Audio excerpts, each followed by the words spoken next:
A lot of people think when the milk teeth come through, you should stop breastfeeding. All it comes down to is the mother and the child. It should be a mutual decision between both of them.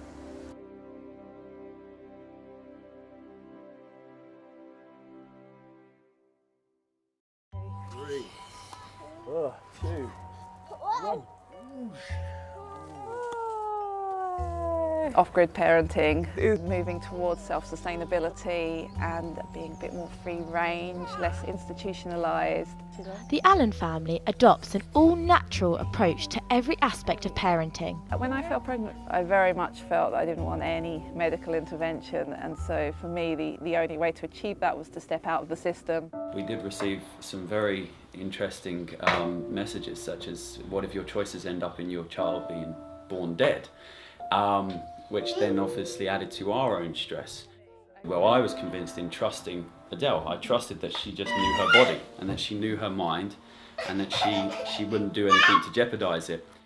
Lotus birth is basically you don't cut the cord, so you let it naturally fall away, and you kind of wrap it up and treat it with salt and keep it clean.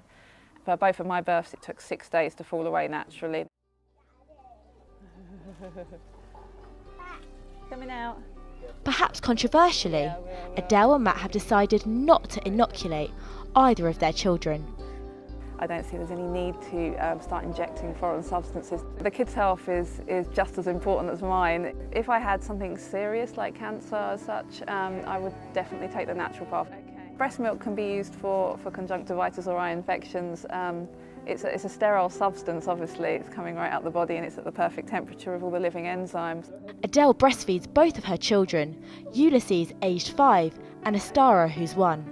A lot of people think when the milk teeth come through, you should stop breastfeeding. And I really think all it comes down to is the mother and the child. It should be a mutual decision between both of them.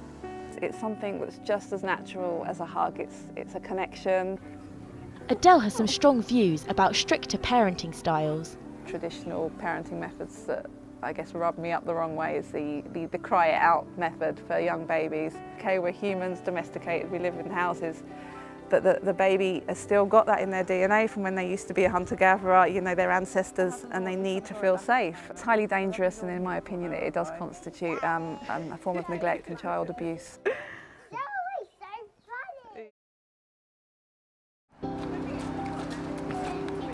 The family is used to criticism of their parenting method.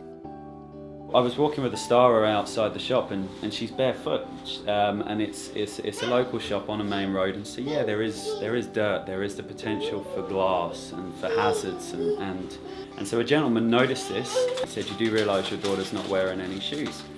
And all I turned around and simply replied is it's the greatest way for her to feel life, to interact with life, to get a feeling of the sensation beneath her feet.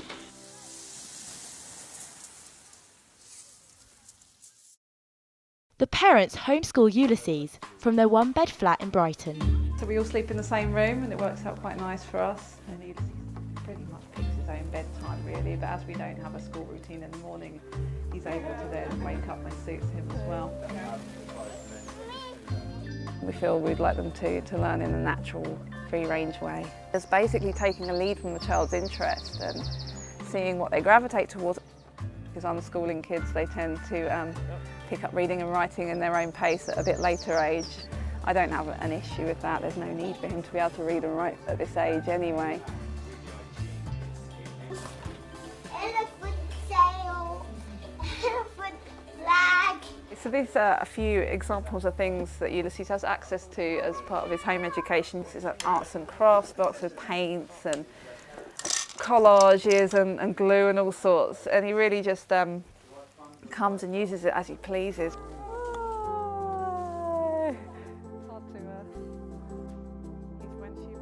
You know, it's much more important to us than a big set of plastic toys for them to be interacting with the animals and the plants and learning about the environment basically.